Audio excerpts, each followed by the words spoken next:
Good morning. It's Nancy here with some tips for you today about dyslexia.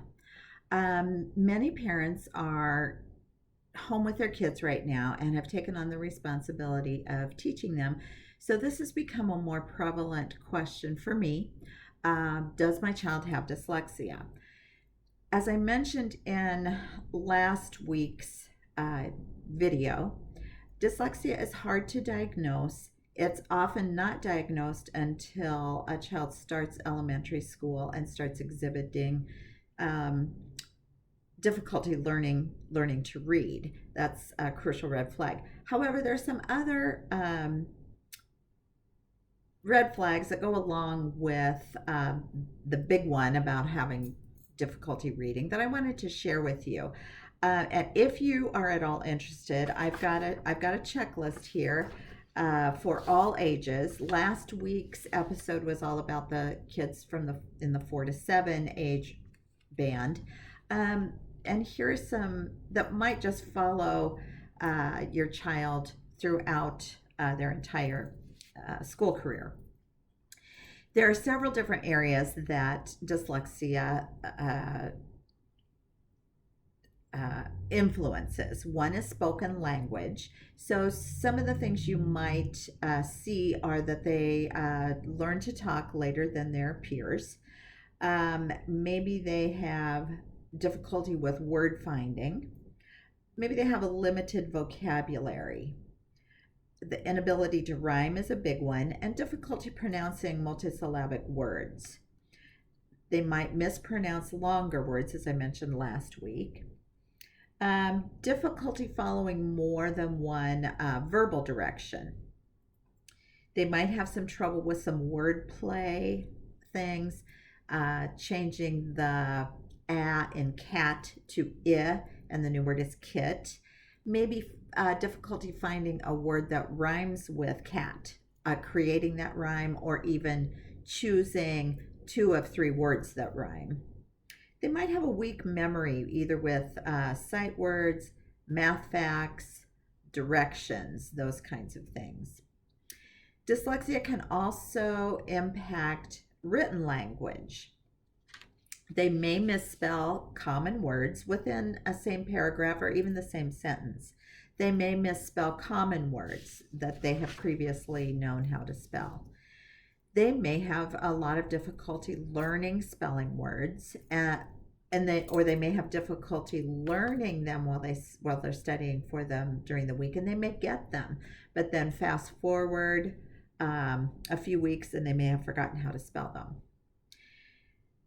Learning to read and write sight words can be a symptom. Maybe their handwriting is very poor, or hold their pencil in an awkward manner. Maybe the spacing between letters and words is non-uniform, and maybe it's sporadic. Maybe there's inadequate spacing between letters and words.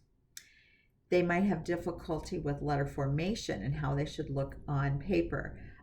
Which letters go below the line, which letters are tall, which ones stay the shorter letters.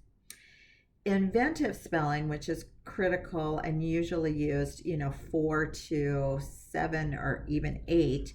Inventive spelling is sporadic, with some missing crucial pieces like missing a vowel sound or consonant sounds.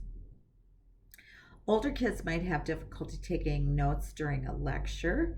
They might have difficulty copying from one plane to the other, either from a book to their paper or from the board to their paper. You may see some letter reversals past the first grade, although this in and of itself is not a concern. If that's the only thing they're having trouble with, I wouldn't worry about it. That typically can be a red flag in combination with other situations for kids older than second or third grade. They might have difficulty getting their ideas down on paper. For older kids, 6 years and older, they may skip or omit shorter words when reading aloud, especially when it changes the meaning. They have trouble sounding out words when spelling longer words. They have non-fluent word by word reading instead of reading fluently. They may drop the suffix. They may say run instead of running when they're reading. They may have difficulty sounding out unknown words. And their reading may be inconsistent. In reading a paragraph, they may get to a word they don't know and they sound it out, they figure out what it is, and then 2 sentences later they encounter the same word and they have to repeat that all over again. There's no carryover from this word to this word. And they may have trouble with reading comprehension. Those are just some